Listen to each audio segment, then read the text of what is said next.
이틀 만에 19%. 코스피에서 증발한 금액 약 300조 원.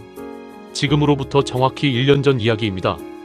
2025년 4월 2일 트럼프 대통령이 전 세계를 상대로 관세를 선언했습니다. 미국 해방의 날 리버레이션 데이. 코스피는 이틀 만에 19.3% 폭락했습니다.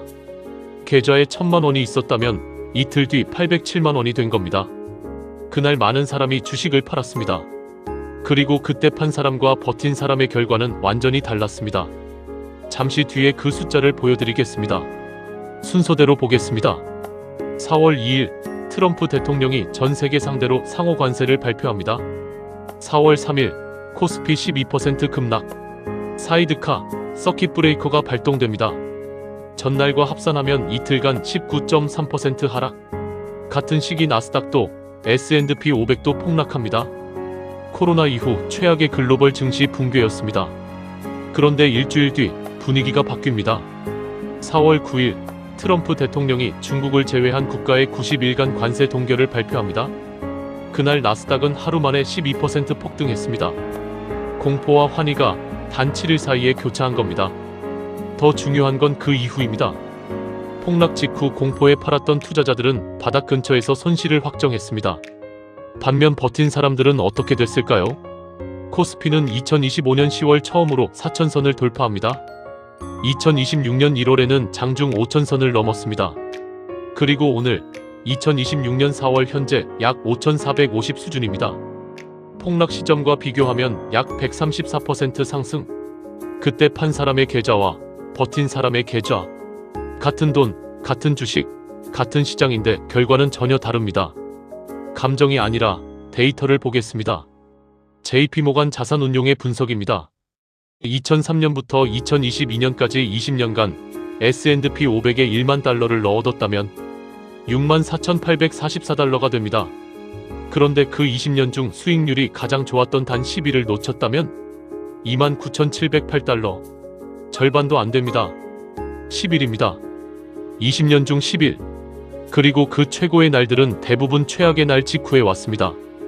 공포에 팔고 나간 사람은 반등의 날을 함께 놓친 겁니다. 모건 스탠리 리서치는 더 극적입니다. 45년간 매년 5,000달러씩 투자했을 때 계속 보유한 사람은 610만 달러. 폭락 때 매도하고 현금으로 전환한 사람은 52만 4천 달러. 11배 차이입니다. 1년 전 이야기만이 아닙니다. 올해 2월 미국 연방대법원이 기존 상호관세를 위법으로 판결했습니다. 그러자 트럼프 대통령은 새로운 법적 근거를 들어 4월 3일 183개국을 대상으로 상호관세를 다시 확정했습니다. 한국의 관세율은 현재 15%, 추가 인상 가능성이 열려 있습니다. 3월에는 USTR이 한국 포함 16개 경제권을 대상으로 301조 조사를 개시했습니다. 반도체의 25%에서 최대 100%까지 관세가 검토되고 있다는 보도도 있습니다. 시장은 다시 흔들리고 있습니다. 1년 전의 공포가 지금 이 순간 반복되고 있습니다. 이 상황에서 다시 같은 질문이 떠오릅니다. 팔아야 할까, 버텨야 할까? 숫자로 답하겠습니다. 1편에서 확인했습니다. 인플레이션은 아무것도 하지 않는 돈을 갉아먹습니다. 2편에서 확인했습니다. 예금만으로는 물가를 이기기 어렵습니다. 3편에서 자산의 선택지를 살펴봤고 4편에서 복리는 시간이 길수록 폭발적으로 작동한다는 것을 봤습니다. 그리고 오늘 확인한 것은 이겁니다. 복리가 작동하려면 시장에 남아있어야 합니다.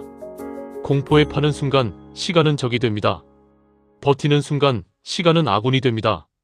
물론 이것은 올바르게 분산된 자산에 대한 이야기입니다. 한 종목에 몰빵하고 버티라는 이야기가 아닙니다. 어떤 자산에 어떤 비율로 왜 나눠야 하는지 분산 투자와 자산 배분 다음 영상에서 이야기하겠습니다. 오늘 영상이 도움이 됐다면 구독과 좋아요 부탁드립니다.